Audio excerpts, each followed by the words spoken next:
My younger self, what's your story? To my younger self, what's your story? To my younger self. To my younger self. To my younger self. To my younger self. To my younger self. To my younger self. To my younger self. To my younger self. To my younger self.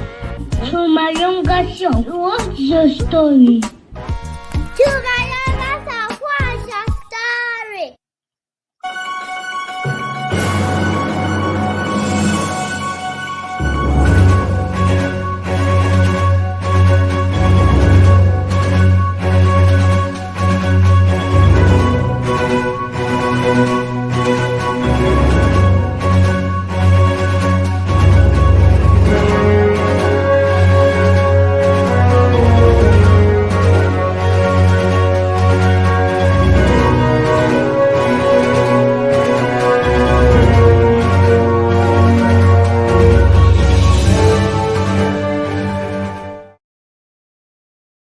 Well, hello and good morning. Good morning. How is everybody doing? It is so wonderful to see you.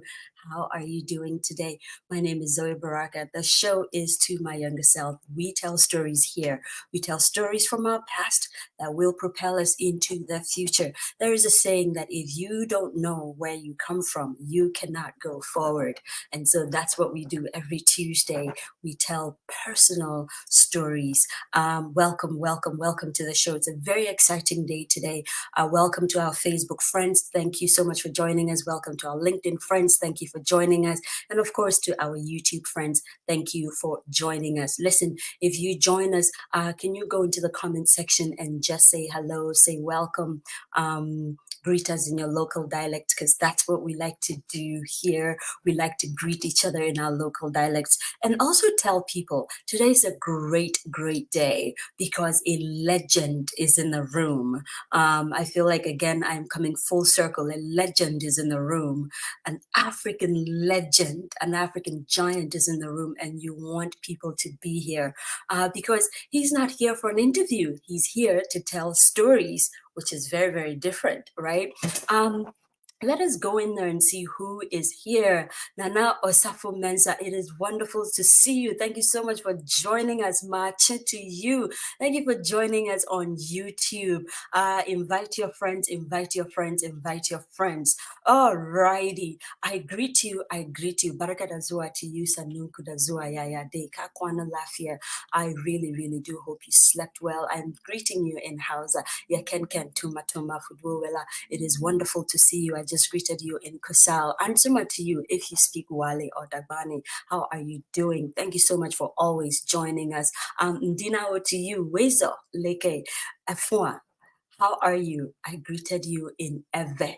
If you are in the Volta region or you speak Ewe at all, I just said good morning, you're welcome, come into the room, share. And to send Yamawa Kwaba, Yamawachi. I just greeted you in the Ashanti language. Couple of variations of that. Thank you so much for joining us. Saubonani to you. If you speak Zulu, I greet you. Thank you for joining us. Ibella to you. Ibiokibari to you. Thank you for joining us. How are you doing today? I greeted you in Moshi. How are you? Te Oyo Tang Oje Ko to you. It is wonderful to see you. If you speak Gan, thank you for joining us. Lale to you. If you speak Chadian Arabic, how are you from the bottom of Africa? Hello, Chad. It is wonderful to see you guys. Mafet to you. How are you? It is wonderful to see you. Salam alaikum to you. If you speak Arabic, it is absolutely incredible to see you. Ekaro to you. If you speak Yoruba, all of our Yoruba speaking friends in Nigeria, indeed all around the world, we greet you. Nagadef to you. If you speak Wolof, how are you, my Senegalese friends? Habari gani. Jambo to you. Karibu sana and Yaure to you. If you speak Swahili, how are you? It is wonderful to see you.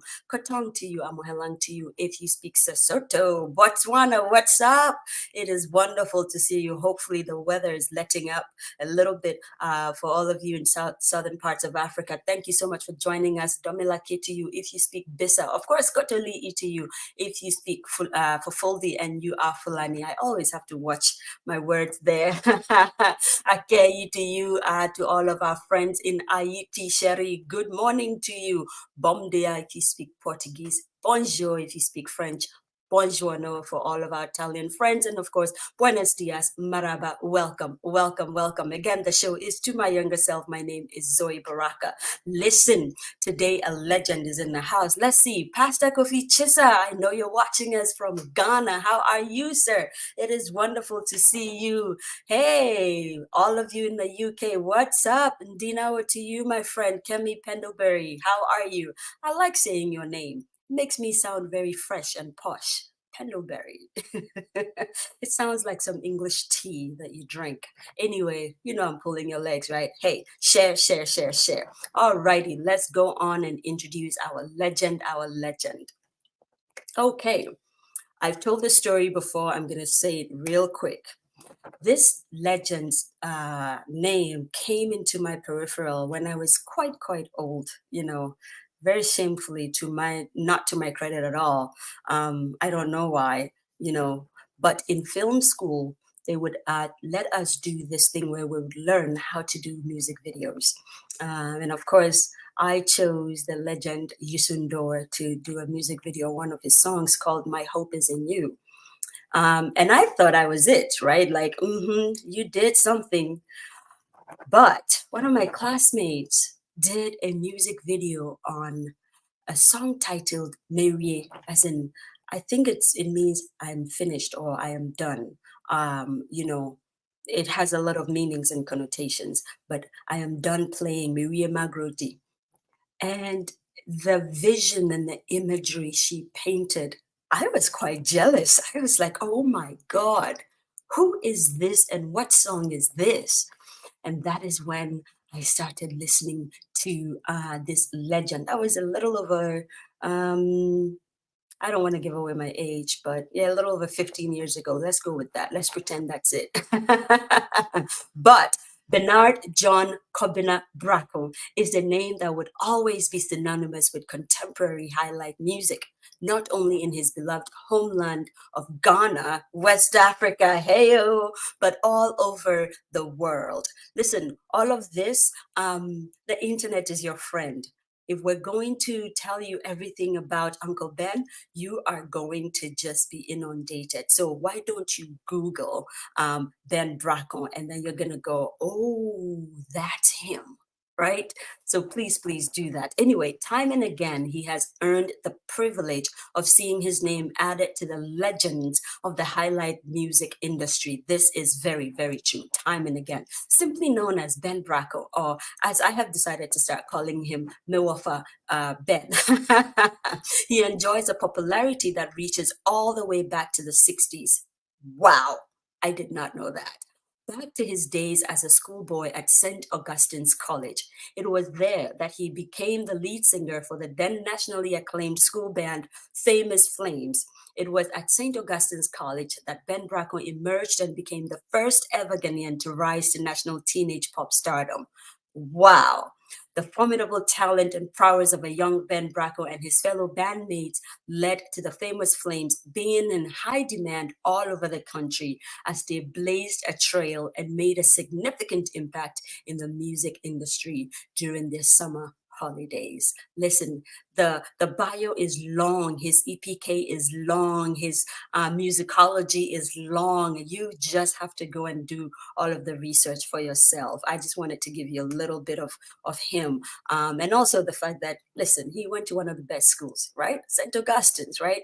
But ladies and gentlemen, without further ado, please, please help me welcome the absolutely indefatigable, the absolutely incredible conversationalist here to share stories with us, the legend himself, Ben Brako. How are you doing today? Oh, I'm doing great. I'm doing great. Just listening to you already lifts me up. Oh, it is wonderful to see you. Oh my Yes. God. Thank you so much for saying yes to us, and thank you for being on the show today. You're welcome to the show. Thank you. Thank you so much. Wow. Wow. I am so in awe and I'm fangirling a lot and I'm giggling a lot, but I'm going to hand over the show to M'wofa Ben. You know, I always do that. I try to be famous by proxy by giving them a very cute name that makes you think I really know them and I'm close to them. All of these incredible guests that we have coming through. So, Uncle Ben, the show is yours. We're ready to hear from you. Take us away. Well, thank you. Don't go away, though. I'm right here with you. I'm just going to be Wonderful. smiling and hearing you. Yeah. Okay, so my name is Ben Brako. This is how I'm known all over. But my traditional name is Kobna Chematin Brako. Wow. Yes. And in fact, I'm a chief, so I'm Nana Nana Chematin. Chematin. Wow. The Safohene of a single woman in the central region. Yes. And I have grown up so much over so many years. I have so many stories. Even my stories about my experiences in my 60s still feel like childhood stories. You know, in Wait, the hold up, 70s, Uncle in Ben. the 80s. Wait, M'wofa Ben, hold up there. You said in your 60s. How old are you? You cannot be in your 60s, and I'm not placating you. I'm actually being serious. I'm 71 years old. I almost said bloody hell, but we're not going to say that. Wow. Yes, I'm 71 years old. God. Or shall I say 71 years young? You are 71 years young. That is Yeah. incredible. Really? Wow. Thank you.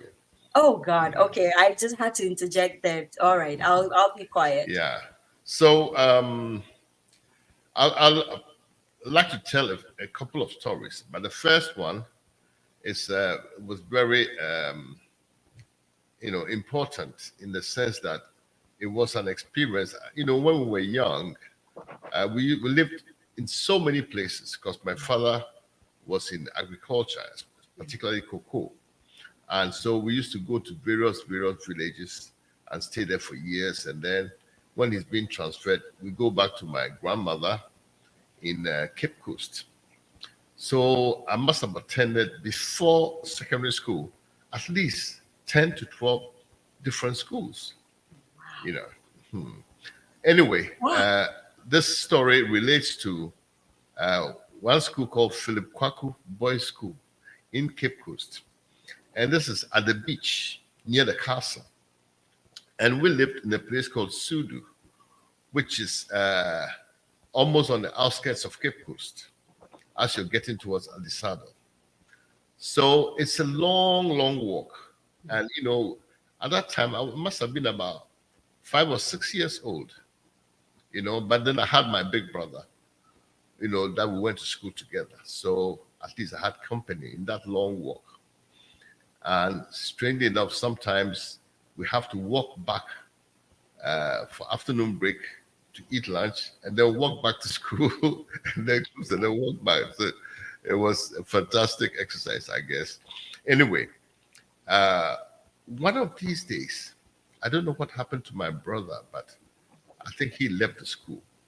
And I was feeling adventurous. No, I did something wrong. And the headmaster was very strict. He used to lash us. And I was so scared that I decided not to go to school the next day. Oh my God. So I went, what they call a ruboku. That means, you know, you're pretending to go to school, but you go out and do other like Kubalo Kakra. Oh, yes. Ah. So this day, I didn't go to school. I ended up playing with some truant boys, you know, that I didn't know. And I found it actually boring after a while. But I didn't dare to go to school, you know, because they would whip me.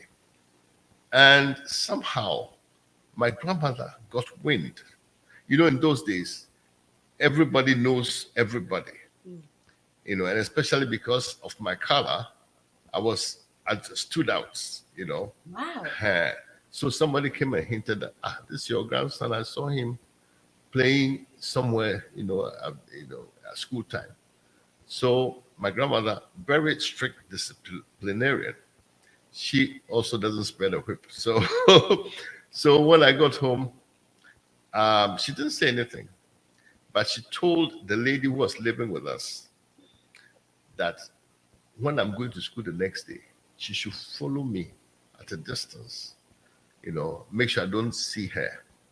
So she will know where I'm going because she believes that I'm not going to school. And so I left, like I'm going to school. I walked, so I got to this place. This is a place, a school, which is about halfway, called Jubilee School in Cape Coast. And they have this big park where, children play.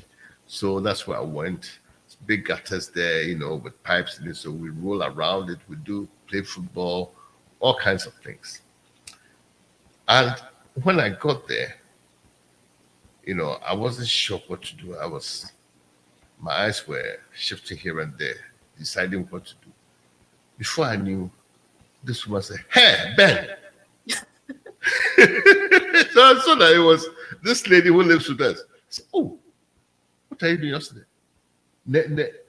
Why are your eyes darting all over the place? This is not your school. You should be going." I said, "Oh, yeah, you see, you don't go to school." So she grabbed me and took me to the school. Oh my God. My goodness. And the headmaster whipped me soundly, and, that was my first, because I was a good boy, really, but once in a while I wanted to test the boundaries, see, what others experience. And the interesting thing is that after the first, I think this was a couple of days before they cottoned on to what I was doing, I got bored with nothing to do, and these people wanted to do all kinds of silly things which I didn't really find interesting. And so I'll be waiting the time out. Can you believe it? All because I was scared that they will whip me. And I ended up getting whipped anyway. Anyway, right. You were right there. And the woman was like, "You're not going to school. I'm going to let you." Yeah, she marched me to school, and there was nothing I could do. Wow.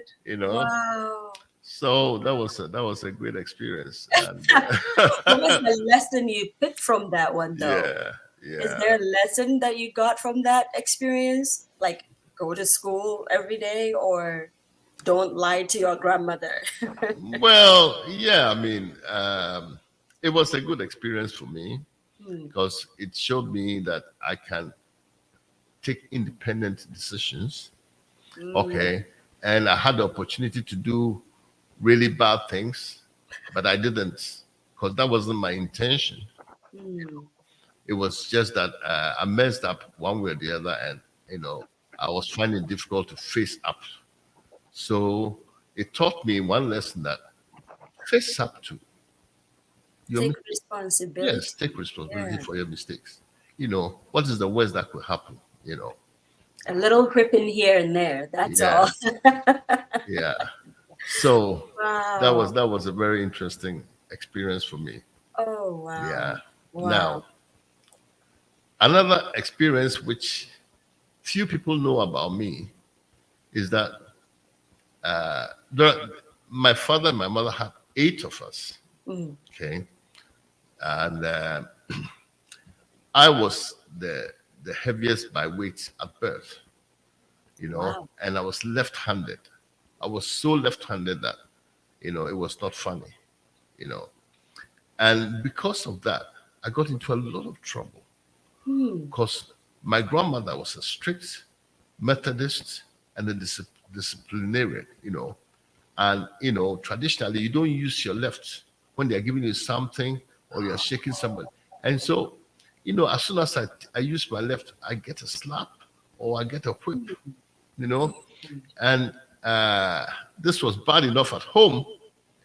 But at school, the teacher kept whipping me. Oh, my God. For using my left. And I couldn't understand it at that point.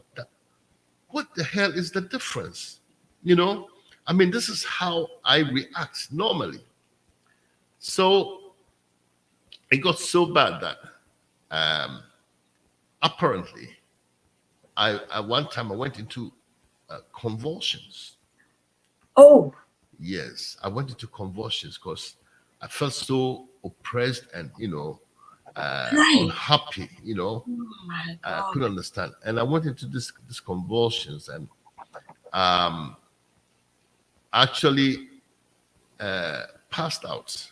I mean, I was not conscious for some time. This was a very significant experience in my life because after a while, when I came to, I was right-handed. What? Yes, I still had some, left-handed, indications, but I was right-handed.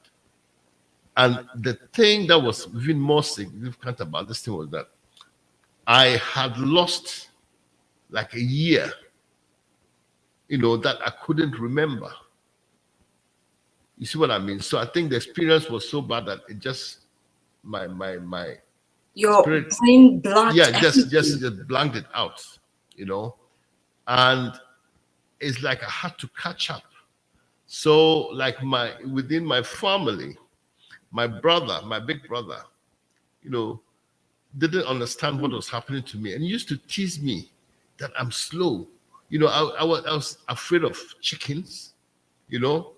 I got attacked by some what they call a kuka century. I know akoko, but I don't know akoko. I suggest the one that has, like it's not well feathered. It's like sparsely Oh, hair, and they are a bit wild.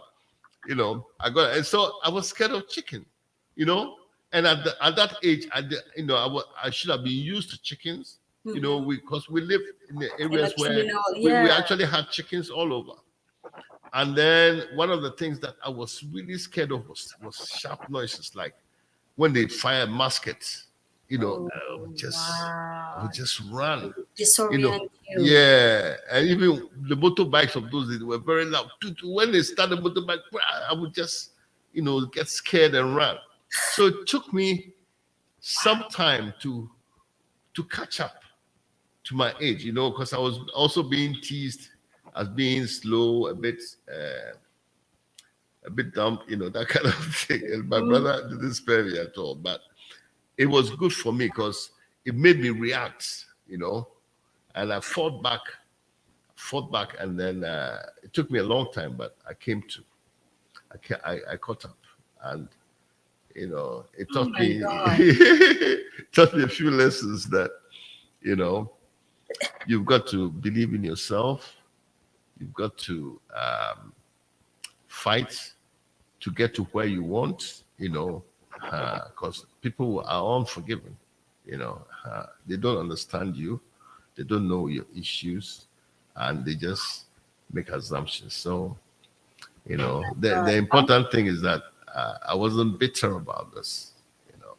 I just I believe I got smarter than all of them. I actually believe so too. But I am still, for everyone that was born left-handed, I remember those days when they would let you put your fingers together like that, and then they'll put the ruler. Yeah, Thing, they so did that all that. Yeah, so you're not able to write the with edge of the ruler. Yeah, the edge of the ruler, and it's so painful. But also it gives you the impression why the left-handed person was so despised. What happened? I till date I still keep trying to figure out what the reason is in Ghana.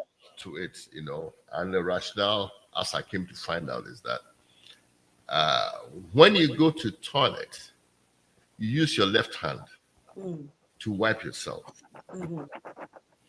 and because the sort of hygienic stuff was not available, so it was very important that the left does the dirty things and the right does the clean things. But who allocated that? That's the question. Well, because majority of people are right-handed. Overwhelming majority, actually. I get that. Still. Yeah. But so for them, it was a question of health and hygiene, in their own way, they had a rationale to it, and I could understand it, but I think that the method that they used, instead of teaching me, joyfully and happily, they decided to brutalize me. Right. That is what for me is wrong. Yeah. Right. That's where I'm stuck. But Yeah. also, wouldn't the rationale be that if I'm left-handed, then obviously I would do all the clean things with my left because that's my dominant one.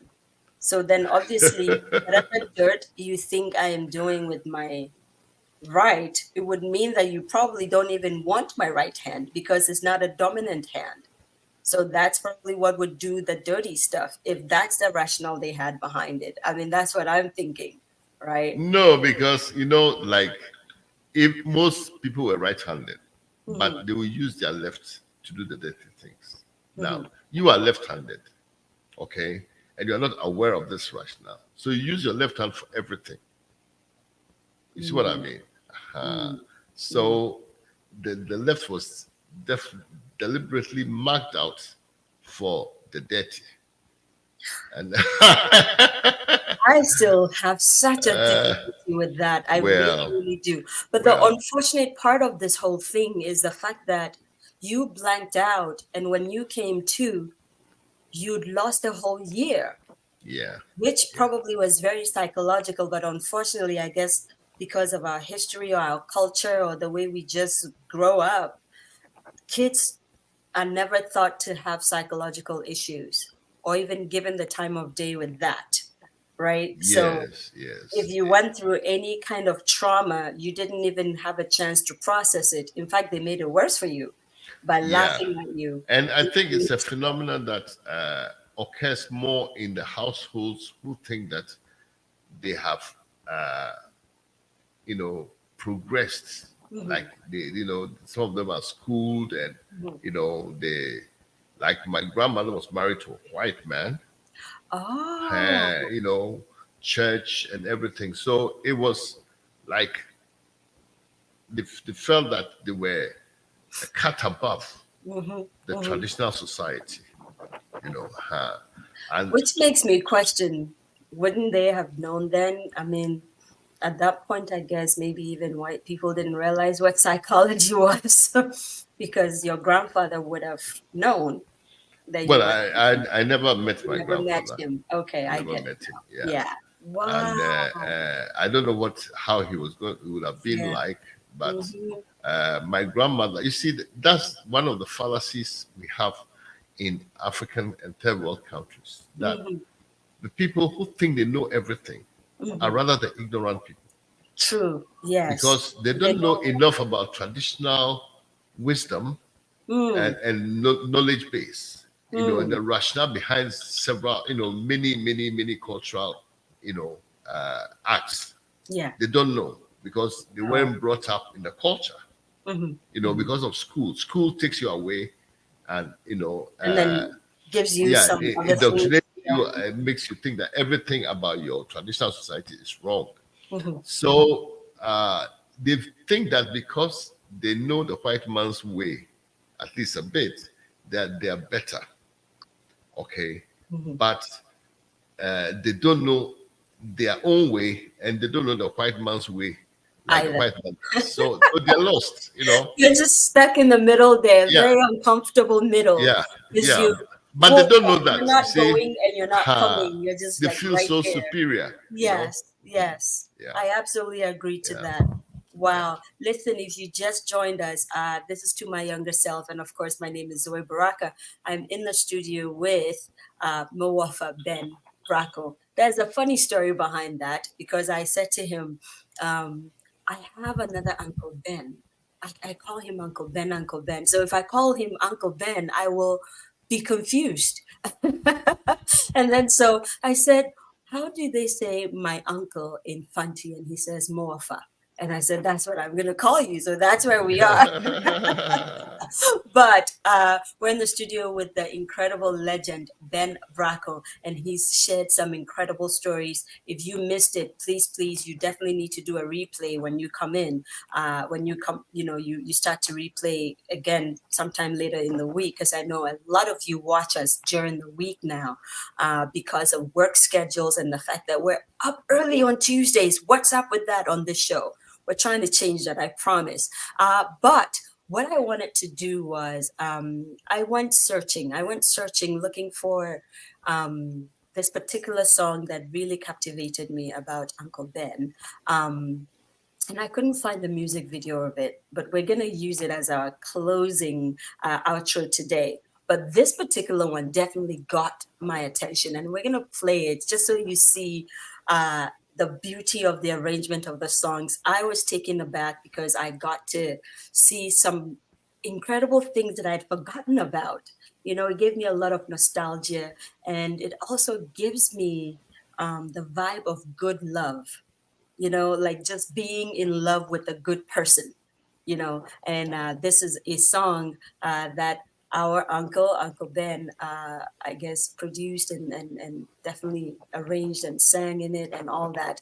And I want to make an assumption that the lady in there is his wife. I am not going to say.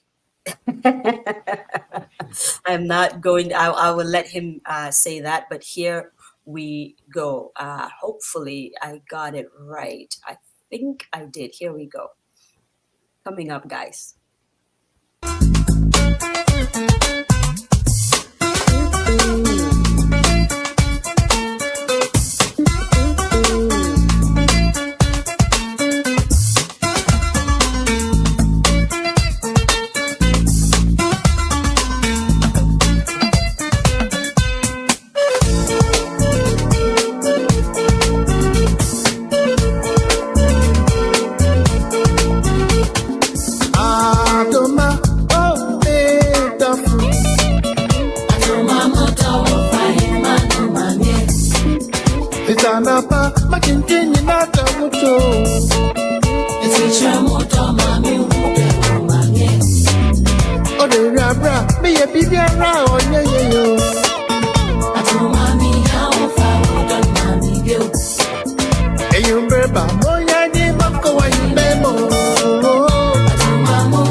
You guys didn't think we were going to play the whole song through. No, we're not. Go on YouTube, type in Aduma by Ben Brako, and you will find it and play it, okay? Because again, in so doing, we're supporting Ben Brako by getting him more views, and that way he gets paid more by YouTube, just so you know. That's how we help each other in Africa, okay? We're communal people. So I am not giving it all away. You have to watch it and kind of see. I mean, seeing that iron, the singer machine, oh my God, I just got so many memories. And, her sitting and doing the sewing, I just got such incredible good memories of being back home and just how simple and easy life was. And hopefully it still is that way. And just laughter, a lot of good laughter, but also it gave me the feeling of a king and a queen just being in their space, absolutely embodying the spaces they were in. And I just loved the song so much. The opening intro, everything about the song is incredible. And so for those of you who don't know who Ben Brako is, this is one of his creations. And there's just so many of them out there. And you definitely want to. A lot of collaborations he's done with young people, which I really, really like.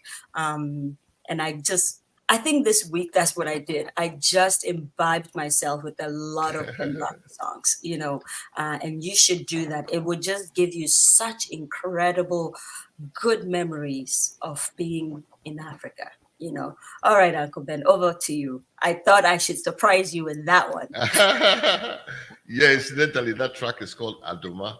Adoma is the name of a girl. You know, in Ghana, yeah. And I wrote that song many years before I met my wife. Wow. Yeah. And when I played it to her the first time, she was shocked. She said, did you have another Adoma in your life? I said, no. And your wife called Adoma? Yes. Oh my God. You know, and she said, so how did you write such a song? Who did you write for? I said, I don't know. It's just, you get these inspirations and you do them, you know? So she really loved that song because she thought that, you know. Called her into your life. You just knew. You know. Oh my God. And that's her acting with me. She's actually a pediatrician, you know, but she loves the traditional stuff so much. And you can see the way she dressed with the red flag and everything, you know, calabash for everything. Yeah, you know, and even the duku, you know. So it fits in very, very well with me, you know, with what I do, you know, which is incredible. Yes.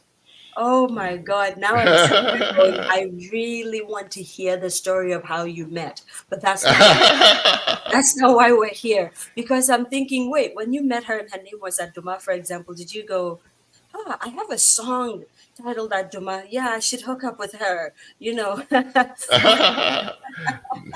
No, the thing is, even though Adoma is her name, she's not known by that name.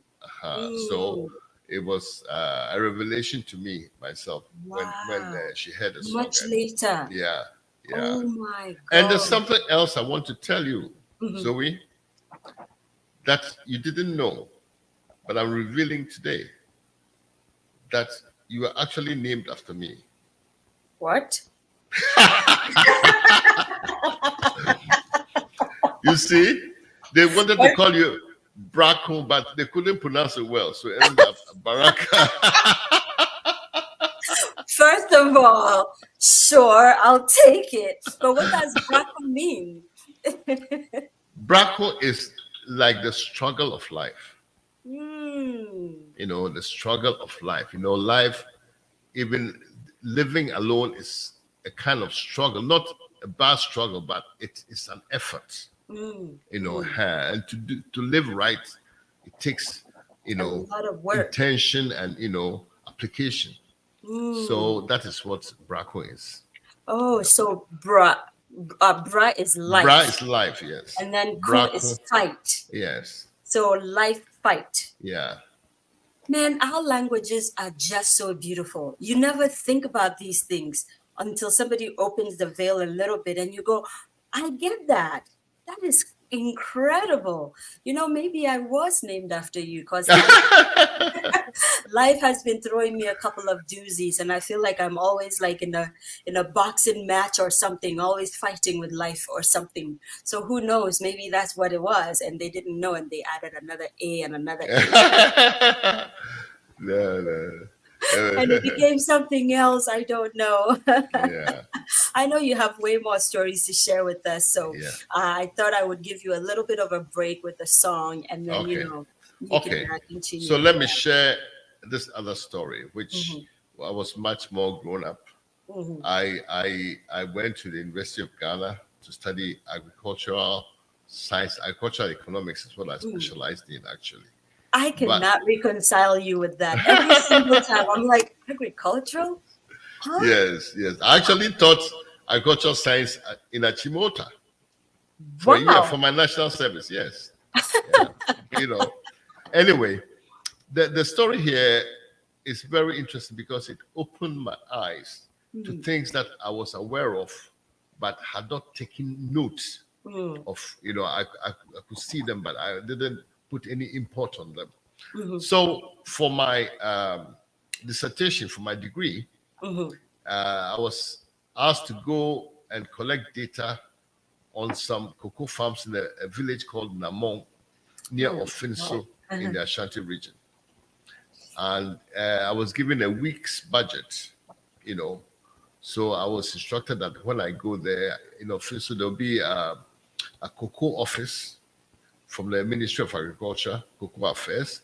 And if I go there, I can access the data from the farms in Namong and then be able to get the data I want and analyze it to see what is the best cultural practice to get the most yield from cocoa, because we have things like weeding, how often you brush the farms, the trees, how often you harvest, and how often you spray insecticides, you know, and a few other factors. Okay, so I went merrily on my way, arrived at Ofinso on a Sunday, booked myself into what do you call it, small hotel place there, you know.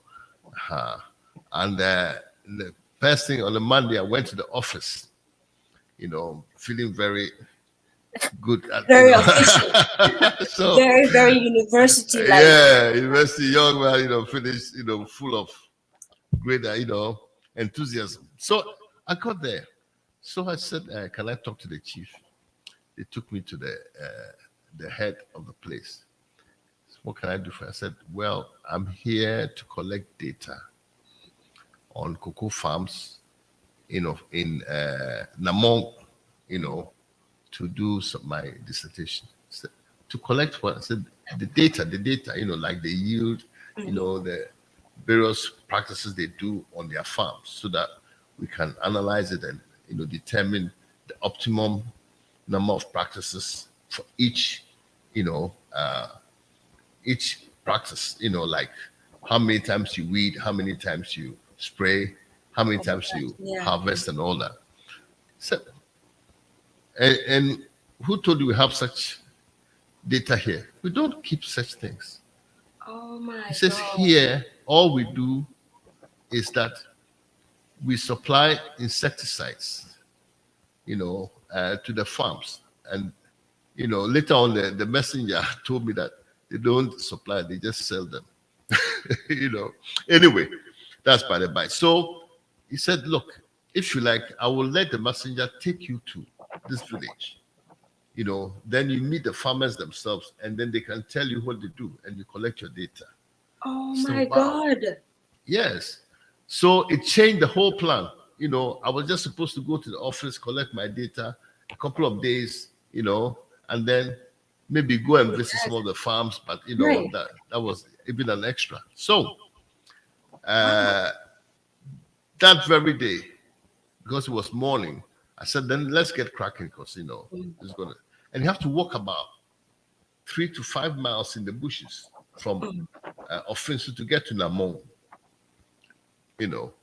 And so we walked to the place, and we saw a few people. It looked like a very quiet, sedate place.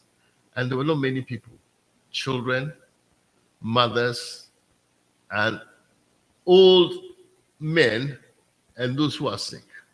So I asked for the farmers. Nobody was around. Apparently, they all gone to their farms, you know, because they leave very early. Right. To go to their farms. So the people that I got, they were retired farmers or people who were sick, and they were not really forthcoming. You know, and I was collecting the data. I needed 100 samples, and I was getting like 2 to 3 in a day. You needed like 4 weeks for that. You know, Yeah. Like you need 4 legitimate weeks. Yes. So, like I said, after 3 days of that, I said, no, this is not going to work. I have only 2 days left. And I haven't even collected, like 20, so how is this going to work? So the messenger said, I beg you, if you like, let's go and see the chief. I said, oh, you too? I have a serious problem. They're talking about chief. This is too much work already. I said, no. I beg you, let's go and see the chief. So I was so desperate. I said, okay, let's go and see the chief. I wonder what this is all about. So we went and asked permission to talk to the chief. As soon as the chief saw me, he said, you think you can come into our village and just walk around? You don't greet, you don't, come and ask who is the head or in the final. You don't tell us what you want. You just come and then you go and the people will get what you want and go. Is this how you were brought up? I said, hey, I beg you. I didn't know this. I said, yes, that is not how you behave. You think I don't know that you are here? I know that you are here. And I know what you're doing. And I know that it's the government that has sent you to come and talk to the farmers so that you can access them for taxes. And nobody's going to give you any information. I said, no, I'm not from government. I'm a student. I'm just doing my, final exam and I need to present data. And I'm just doing this analysis, which will help the farmers, to know the best way to handle their farms to get the optimum yield. I said, are you sure you're not from the government? I said, no, I'm not from the government. He says, okay. Come tomorrow. Come very early, by 6 o'clock, you're here. And I will let you talk to the people.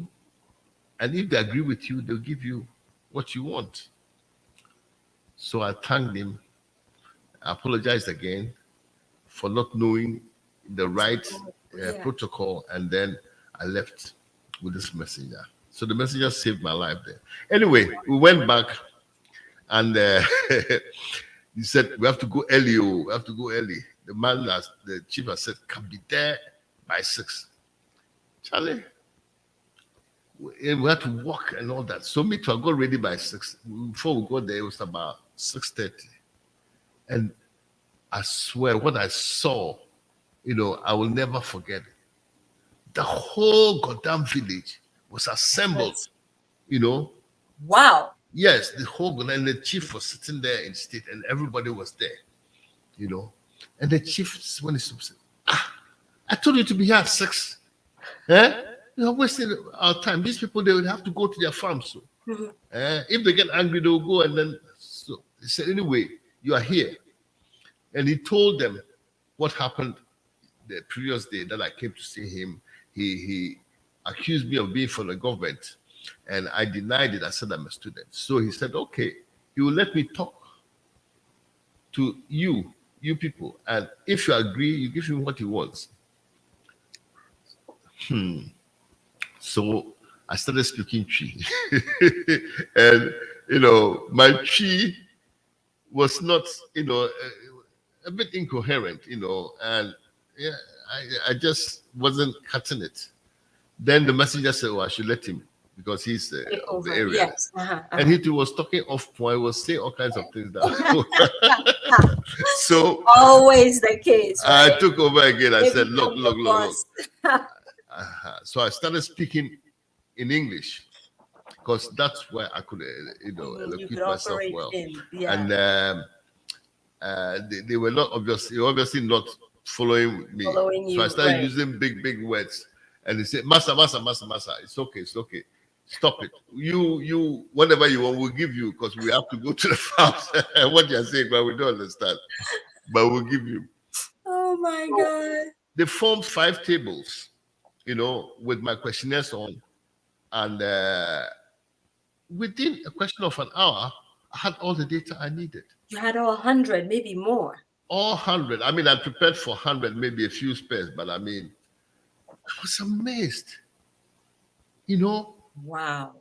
And you see, it showed me straight away the difference between the traditional system, which is so organized and, has been honed over years that they know what they're doing, and the government system, which is so haphazard that the Cocoa Affairs Office did not even have data. Nothing. you know, and all they were doing there was actually trying to cheat the cocoa farmers, you know, because they would weigh the cocoa and then bias the scale so that it reads less, so they can pay them less and then pocket the difference. Oh. So actually, I realized that in a lot of senses, government was not for the people. It was there to serve a different purpose, know. And either it's self-serving or it's serving outside interest. It was an You have amazing made discovery. such a big statement: self-serving or serving outside interest. Yes, Wow. Actually, that is what government was pre-independence. You see what I mean? And the people always knew that government was not for them. That's why they call it a ban. And a ban means war. What?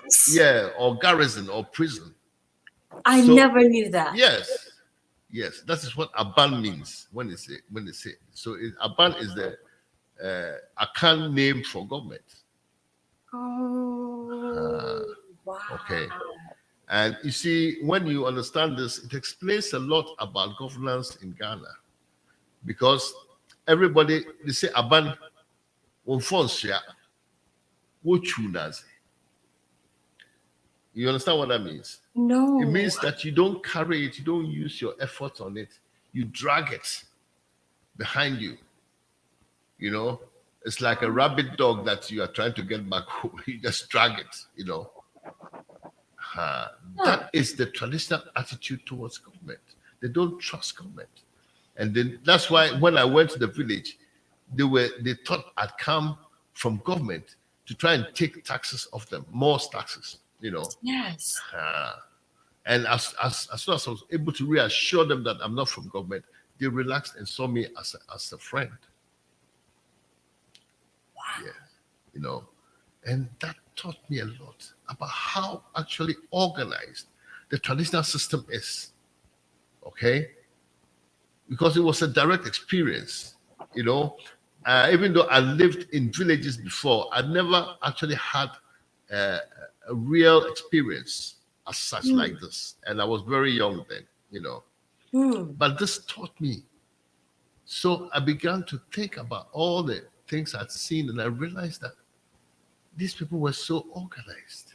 They know what they're doing. They know what they're doing. Yes. And even though somebody came and said, your way is wrong, let's teach you another way of doing, and we'll call it another name, democracy or whatever they call it. Now you're talking, it feels to me as though that what we had was the democracy. Yes, that's definitely the case. And the colonialists are aware of it. They were aware of it. But they didn't want that. That was our strength. Because they wanted to exploit us, they weakened that as much as possible. They sidelined it. That's why they even sent some of our strong chiefs into exile. Because that was our strength. And then they used the educational system to indoctrinate us to belittle our culture. So everything traditional was evil, was bad, was archaic, was awkward, was Not good. Not good. Apparently not godly either. Either it was voodoo or too pagan, or there's so many stories that they weave around that, and I am so sad. I think suddenly I feel like I am so intelligent, Uncle Ben, because suddenly I'm like, I know what Aban means. It means war. I mean, if you put a name like that on a government, it's always going to be a warring situation, and no wonder it's been at war forever since we've had it. Yeah. Because it's for the whites. Okay. It was for the whites. Now, the people who took over Aban, they were the white people's people. You see what I mean? They had trained them to speak English and write English and so they could administer. And they were keen to become the new Abrofu.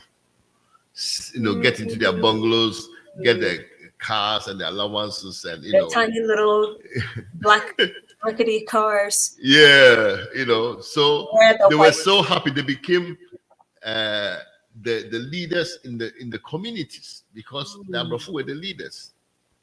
And when they vacated, the people who came, so it strengthened the idea that going to school, learning English, becoming more European was the way forward.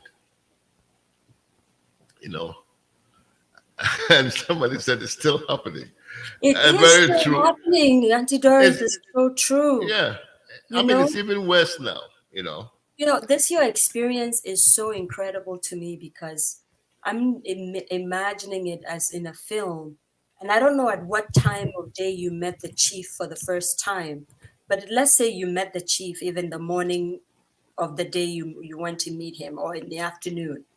How he is able to rally the entire village inside of a couple of hours so that the next day, everybody altered their plans to be at the village square because the chief said, come.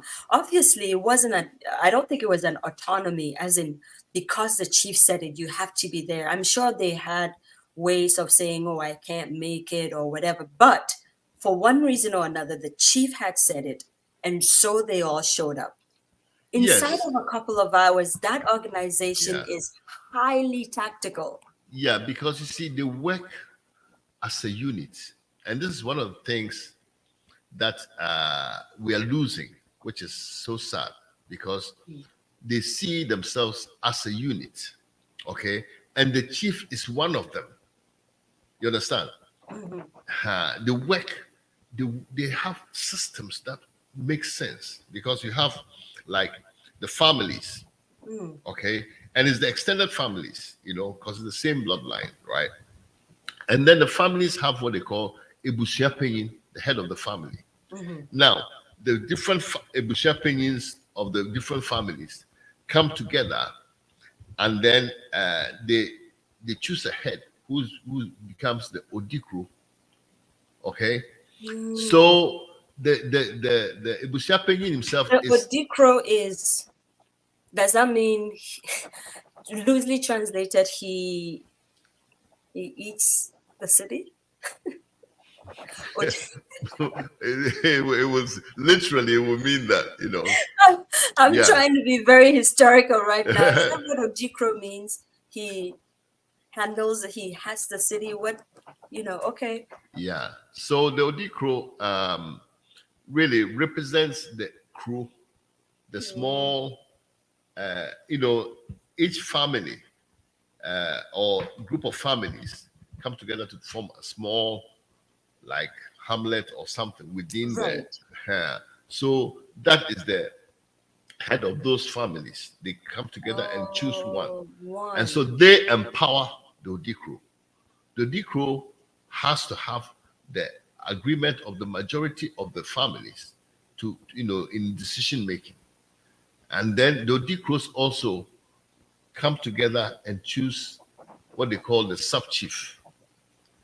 And then the sub-chiefs come together and choose the paramount chief and empower the paramount chief. So the power structure is actually from bottom up. And everybody has a say in every decision, okay? It's not just that once a year you go to vote for somebody that you don't know from Adam. You don't know whether they don't know your issues, your problems, nothing. And you go and vote for them because they have been put up by parties, which you don't really understand what the party stands for. You know what I mean? As, let's say, a typical villager, So, so I mean, it is complete, anathema. This system that we're running, and it's so foolish. No, but see, now I'm even getting a little more upset, Uncle Ben, because it feels to me as though they came, whoever they are, and studied our traditional system, told us it wasn't good, but they took it away with them. Because when you go into the European parliamentary system, that is exactly how it is structured. So even though it's a party system, they still have, parliament of this and sub-parliament of that and sub-parliament of that and the Senate hand and the, constituent this, and it's like very, and everything trickles down to the voter. You know what I mean? Yeah. And so even though it could be a two-party system or whatever, it works better because they understood our system and they took it. But then we just one thing about handled everything. When they came, they brought experts on every field, so they knew everything. But there's a book called The Road to Kumasi from Kumasi, that the first white guy who actually went to the Menchia Palace, that's the story he wrote. And it's very, very interesting because the observations he made, they had people who would plot the whole landscape and know all the rivers and the tributary trees. They know all the vegetation, everything. They were not just coming, they came to look at the assets, right? And look, study the people, know exactly how they comport themselves. When they went to the guy went to the Menchia Palace the first time, he was amazed about how organized the place was. And what even shocked him most was that there were ingots of gold lying all over. And he said, hey, this gold, why are you leaving it unprotected like that? So nobody will touch it. Nobody will touch it. He said, nobody will touch it. So how will nobody touch it? You see the integrity of the people was beyond question. Because he was shocked, because he knew that if in where it comes from, they would have stolen it, at the first opportunity. And and the reason why people will not touch it is because it is counterproductive. They know that if they touch it, they will have a retribution. And it is part of the traditional spiritual culture,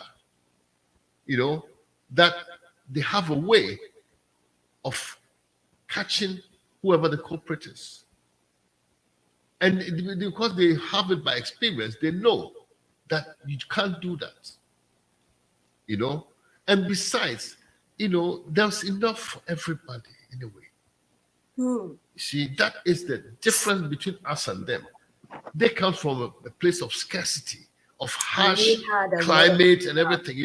If you don't store things for the winter, you won't survive.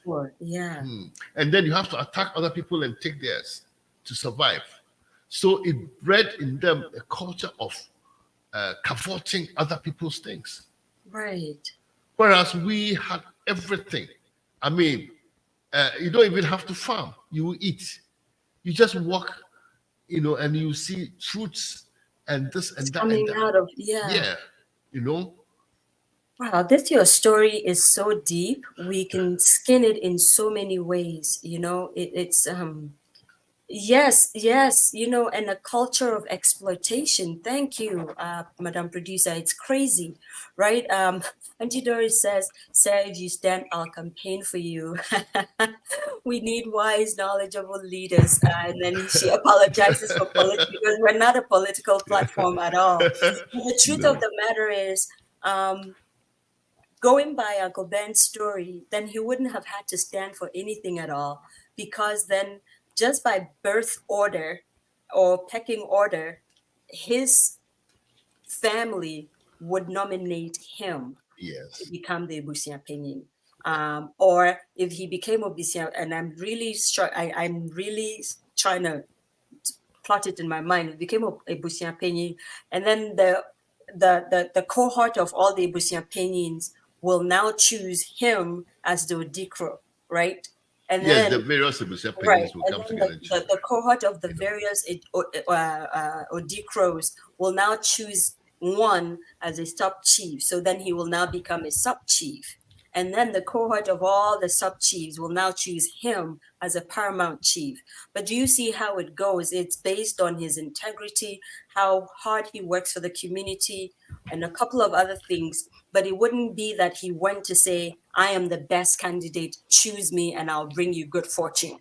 Yes. He didn't have to Or campaign. That's through the bribery and point. Or corruption through and all that. bribery, Yeah. or saying, here's And the t-shirt. the other thing is that, you know, Yeah. these are families, these are bloodlines. Mm, So they know that their reps, yeah. you know, it's their own blood. I'm there for them. Yes. So they trust that, you know, whatever they do, at least they'll be trying to represent their interest. Mhm. It's not like somebody come from somewhere, nowhere, you don't know them, they haven't lived in the community, they don't know the issues of the community, and then they come with money and then and influence getting you baseball caps, t-shirts, and you know, what do you call it, yogurt and stuff like that, you know, to influence you to vote for them.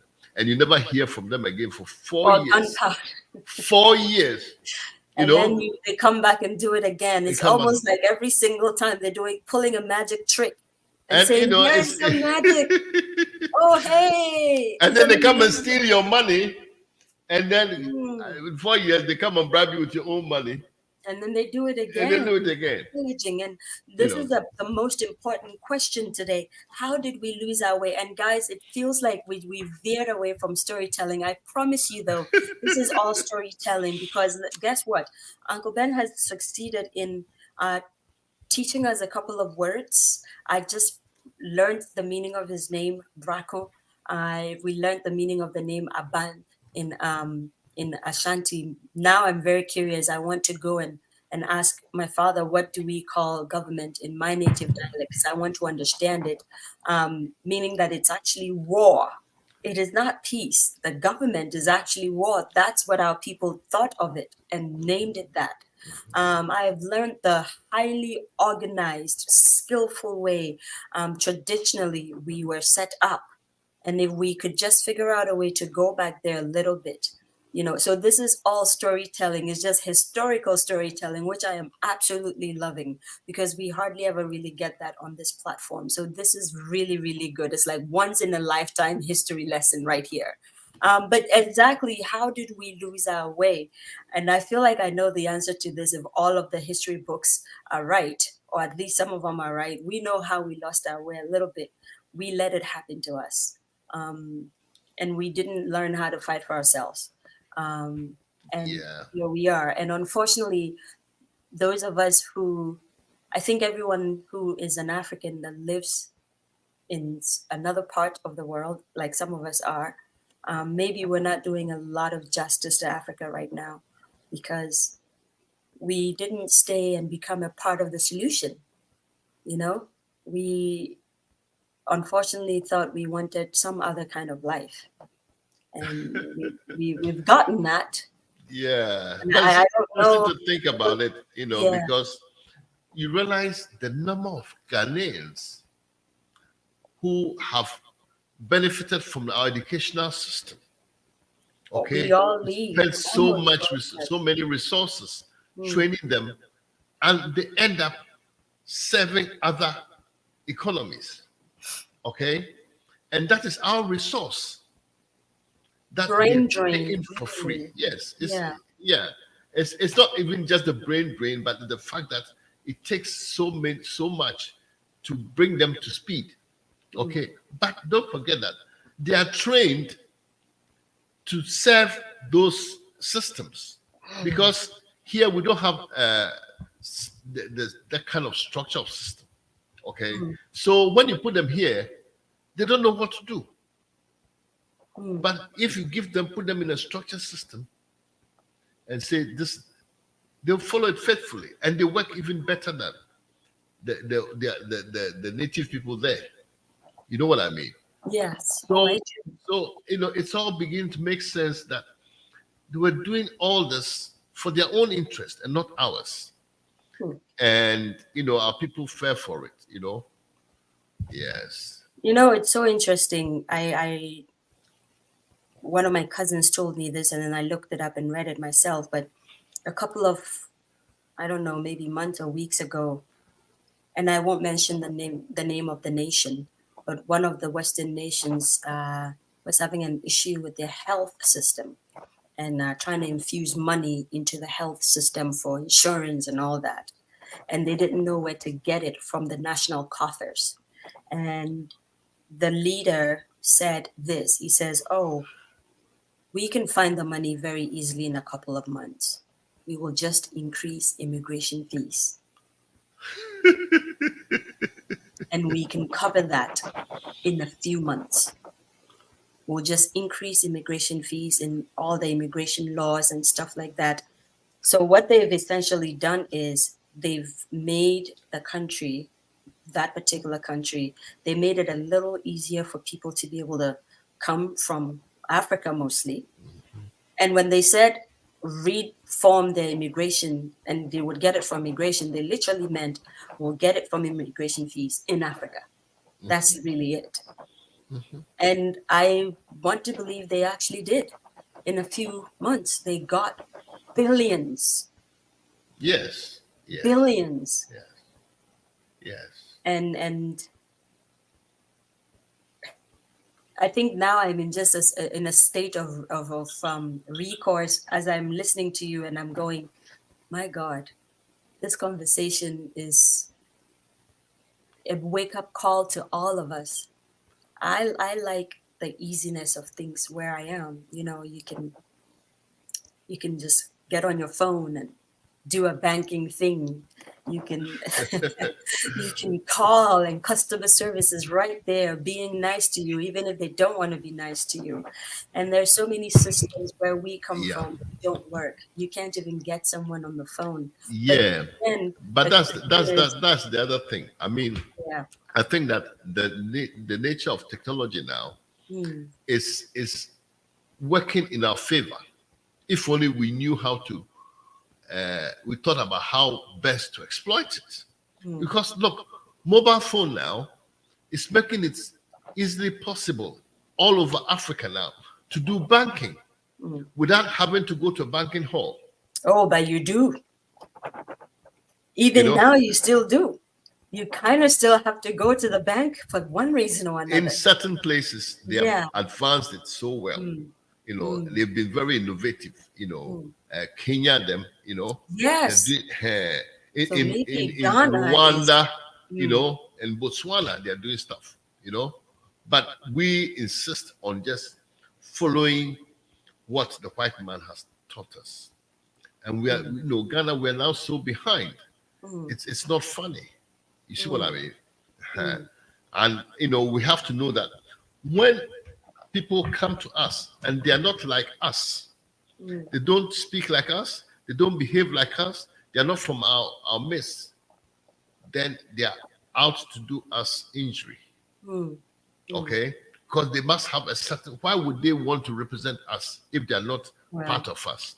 Exactly. They have an agenda. And we should have learned this from the white man long ago, but we still haven't. Wow. Comta says sometimes, like Moses, you have to leave before you can have impact. Well, that's a debatable thing. You're absolutely right. But also sometimes the one thing about Moses, though, was that he never lost his identity even when he was insurgent. He knew he was absolutely an Israelite. He understood what it meant to be an Israelite. And when he went back, he wasn't fighting for a political position to make the impact. He knew his assignment and he took it seriously. The problem, though, is with some of us, when we leave, we become detached from the issues back home. I know, for example, if I ever found myself back home, I would be a little detached for a long time. It would take a while for assimilation because you've been away. That's the problem right there.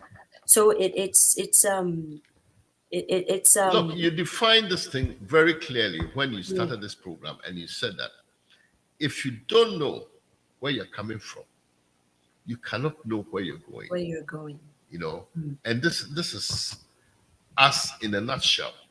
You know, because now we don't have the education, the traditional education that teaches us what our norms are, what our laws are, what our rules are, what our wisdom is. We don't have any of that.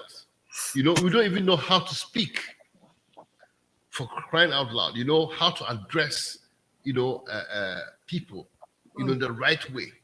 We just like flotsam. We just blowing with the wind. You know, whatever they dangle before us, then we follow it. Just go. Right. Fool's gold is all that we are chasing. We're chasing. Yes. It's so this particular story, and again, if you just joined us, thank you so much for joining us. And as you well know, it's To My Younger Self, and we're telling stories. Except today, our storytelling has become a history. Trust M'wofa Ben Brako to actually do that. He literally turned it into a history lesson. He told us a couple of stories about his personal life, and if you watch the replay, you will hear all of those stories. But the last story he just shared has garnered such discussion, and we're still, just trying to pull it apart and talk about it and be a part of maybe the solution. One of the things, I belong to a platform on WhatsApp. You know how we do, we're always on platforms. And this particular platform is always pointing out what is wrong with Africa, and sometimes some good things, but mostly it's just a lot of discourse. We're talking about what's wrong. We're talking about what's going on. We're talking about who is doing what. We're talking and talking and talking. And we're talking about what we should do. But we're not talking about how we should do it and who we can get to do it with. We're not talking about that. And I don't know how we can do it, because it seems to me as though, guys, that we know what the situation is now. We know what the problems are. We've identified them. But we find ourselves stuck in the mud, talking about the issues, but not knowing how to move forward. Classic example, my dear friend Akusi Asante says, we need to look back and help our traditional system evolve and strengthen it.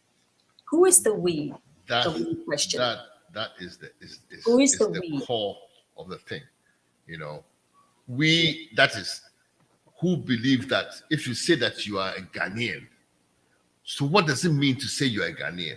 You have to define yourself. And if you define yourself, you realize who you are. If you define it properly. You see what I mean?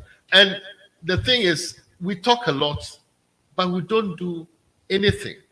Right. Because sometimes after this conversation, we go back to our corners. Yeah, we think that we can throw money at things and then, try and import solutions, that do not actually fit.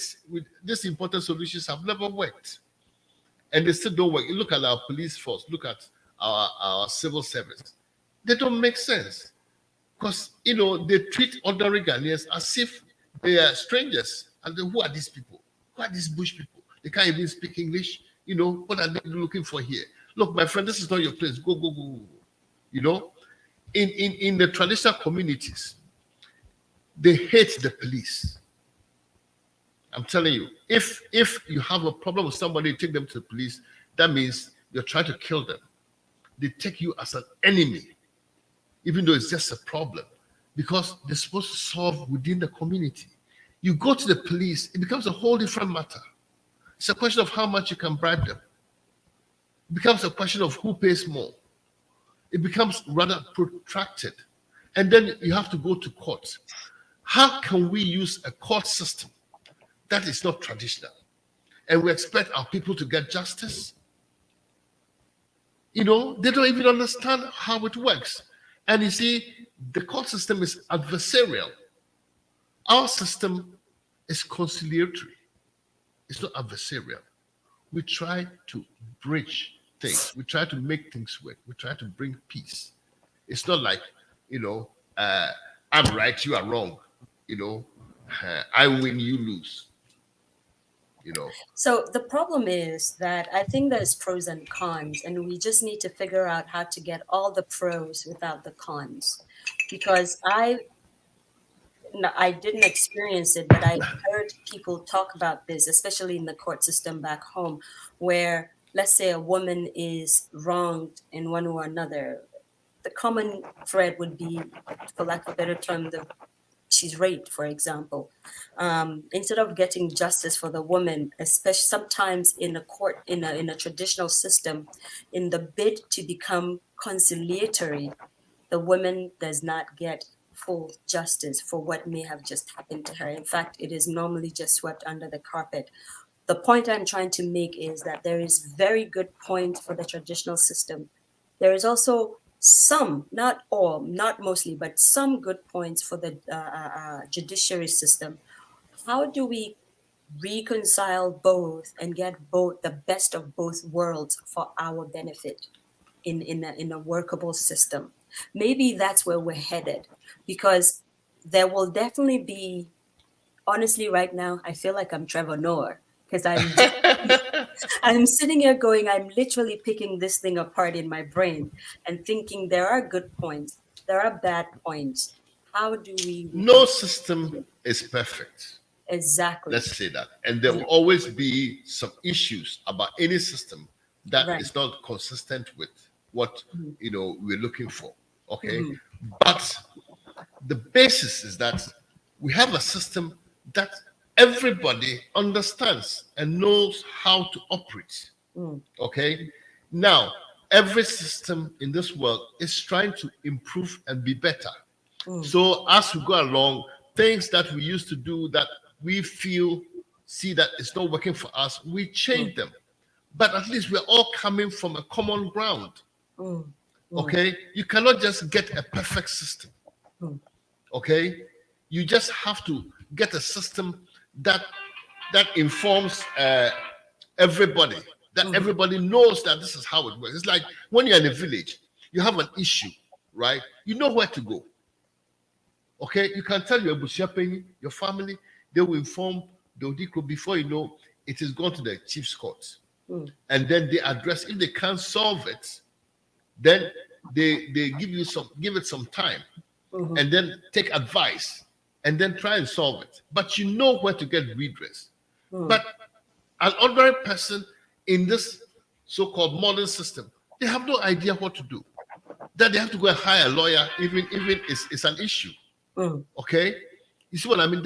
I'm talking about the whole system. We can break it down that, okay, this bit doesn't work well, this bit works well. That's fine. Okay? But you have to have an egalitarian system that is universal, that everybody understands.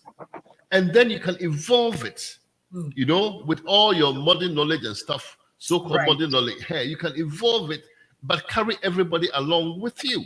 You don't just leave some people behind and say, oh, these people, they're backward. Let's go. When we get there, we'll throw crumbs at them. It's very interesting now that you're saying that. I've been following what's happening in the Middle East, with Israel and Palestine. Again, we do want to send our condolences to both parties, because we know that it's not only Israel that's suffering. We also know Palestine is suffering. People on the Gaza Strip and people on the Israeli part are also going through it. And so our prayers go to both parties. That being said, I was listening to something, and one of the revelations that came up, and I thought maybe we need to adopt that, is the fact that when the Israeli people have decided that they are going to hunt for whoever was responsible for what happened to them on October 7th, they dropped information from like flyover planes and drones in the local language of the Palestinian people, and said, we're not trying to harm innocent civilians. So if you're an innocent civilian, we need you to go to this side of the land or the stretch or wherever, because we're going onto that other side to do this kind of damage. The point I'm trying to make is they utilized the language of the people to disseminate information. And that for me was very poignant, because We're not doing that. One of the powerful things you said here, Uncle Ben, is an informative system. An informative system. But if you are going to disseminate information in the backwoods of where I come from, in Boko Central, for example, there's a couple of languages that you will need to disseminate the information in. Of course. If you're doing it in English, chances are more than 90% of the people will It not. doesn't make sense, Zoe. It doesn't make any sense. So, and this is one of yeah. the tragedies of running a country like Ghana. Even our national anthem. Think about it. Majority of the people do not understand any word, what it's saying. Yeah. Yes. I had to grow up a little bit to get some of the words right. Yeah. You see what I mean? And, look, people say that, but we talk about Yangaraya Assassini as, the anthem, the song that motivates, us. And people say that, but it is tribal. It is not. The person who wrote that song is an Ewe, but he wrote it in Twi. You see what I mean? Yeah. And it can be sung in every language. Every language is important and has to be addressed within that community. But then it is important also to have the larger communication language. Yeah. Okay, that speaks to our culture. Okay, so that we can communicate well with other groups, other people. Yeah.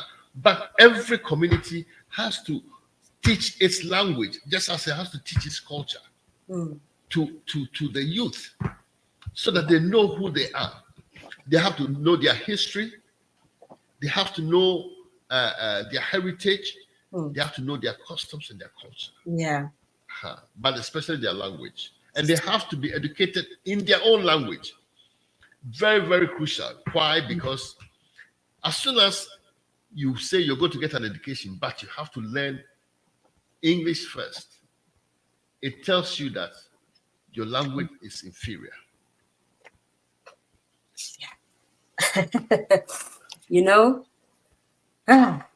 We can keep going on and on. I think so.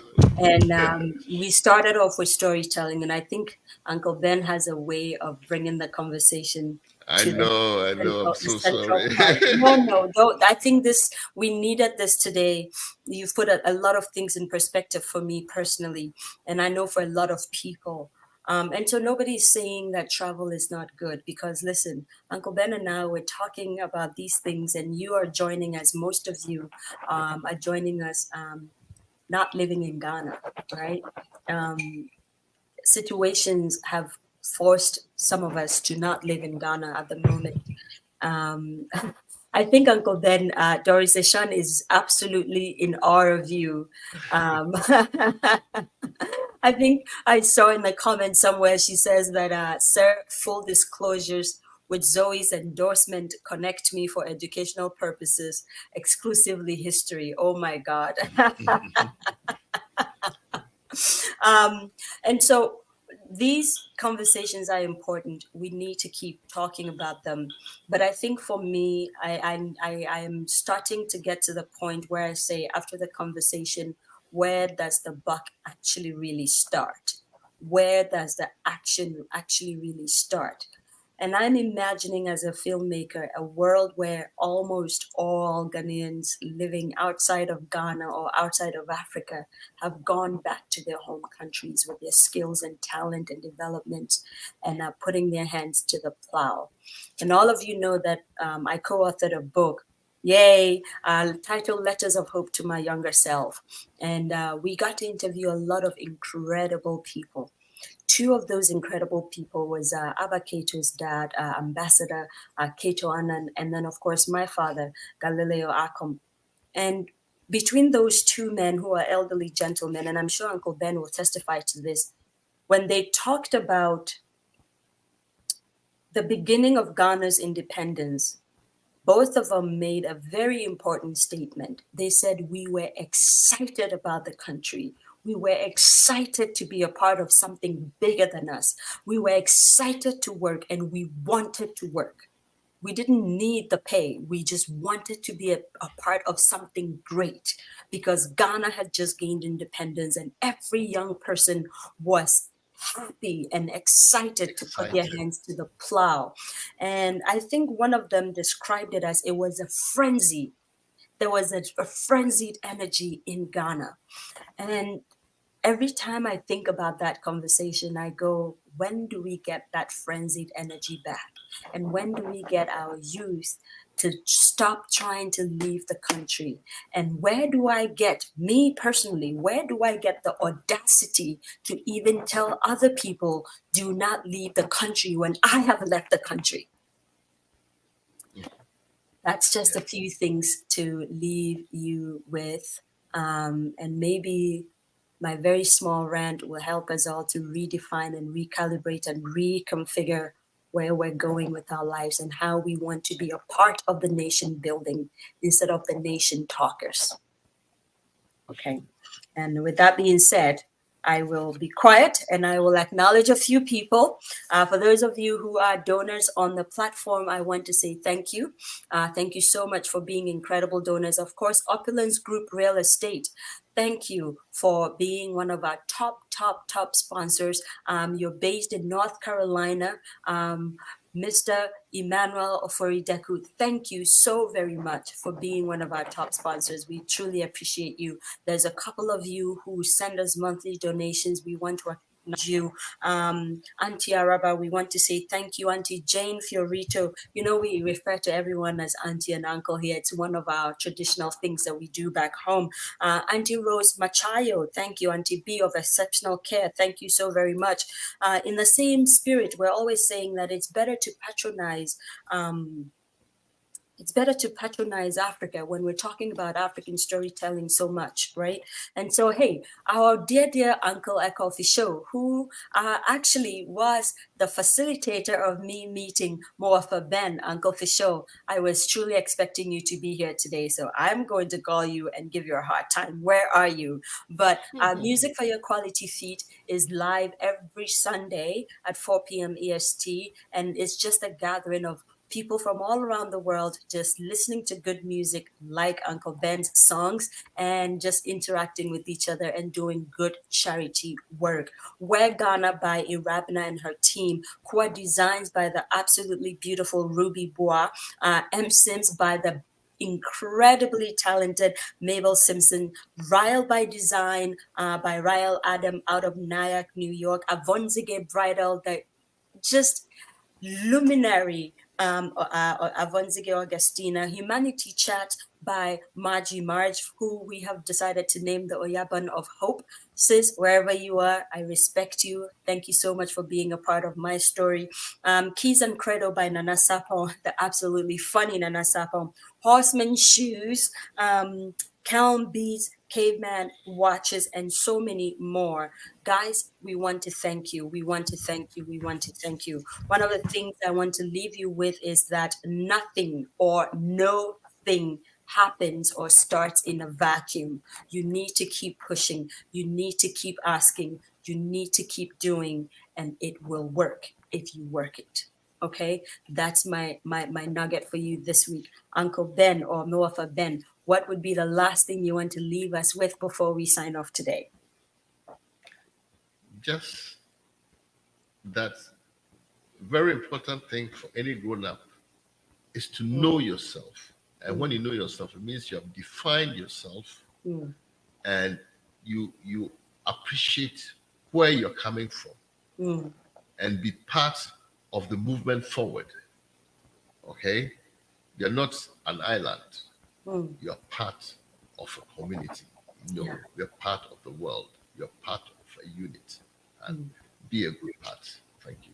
Be a good part of the community. Akosi Asante says, Uncle Ben is reaching out through his nonprofit, We Are Us. Uncle Ben, you didn't tell us about that.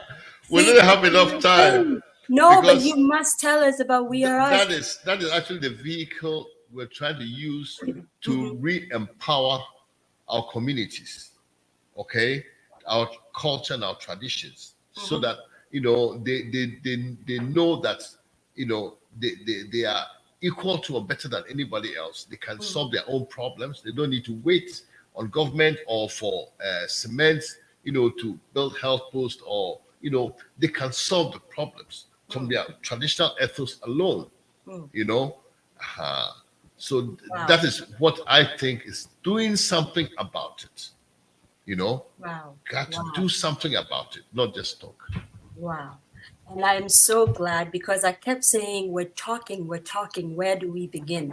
And so I'm so grateful that Akosia actually brought our attention to this. So please jump on the internet. Thank God for the internet. Jump on it, look up the nonprofit We Are Us, and then see how you can be a part of the solution, not just by money, but if you happen to be in Ghana and there's an outfit of We Are Us and you can show up and just put your hand to the plow, whether it's you typing a letter or you being a part of the speaking team or going into the villages with Uncle Ben, do it. Just be a part of the solution. Okay, that's what we're looking for. That's what storytelling is supposed to do. We're supposed to be an agent of change with our stories. And so Uncle Ben came and shared a story about, going to collect data and look at one story. And I clocked it when you started that story, Uncle Ben. We were probably at the 40th minute. We're now at 1 hour 35. One story spanned a lot of conversation. One story. We are agents of change. And so please look up the nonprofit We Are Us. Go to www.benbrako.com. Reach out to his team. Ask, how can I help? Yes, money is great, but we need your hands and we need your feet. So how can you be a part of the solution? www.weareus.org. Also, yeah.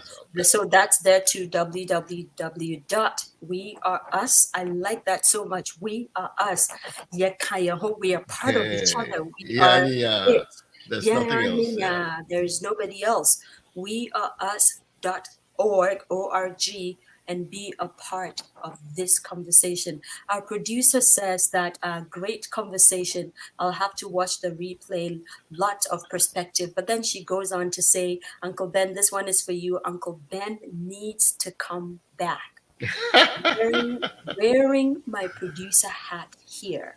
So we have to find a way to have you come back, not to tell stories, but to literally give us some more history about our nation and about our communities, and especially about your community. I think it's very important that we do that.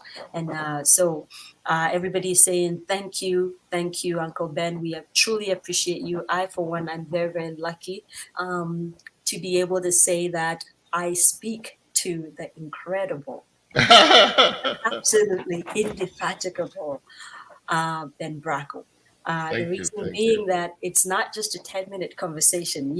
Zoe can go, right? So I can talk to this man 2 hours straight and not feel anything. That is crazy. Yes, we are part of each other. We trust each other and all that.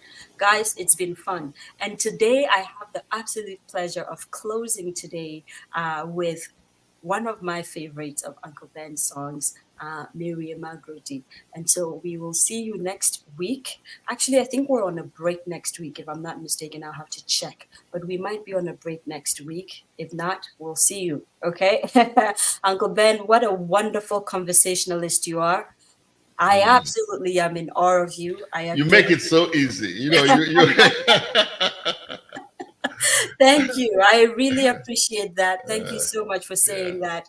And we must keep doing this. This course is very, very good. Yeah. And so, guys, we will see you when we see you. My name is Zoe Baraka. I've been in a virtual studio with the absolutely indefatigable legend of Ghana, Ben Brako.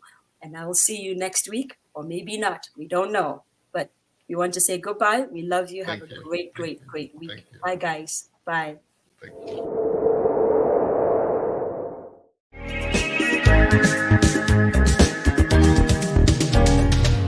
Me a from Banana, Moko school, my bad.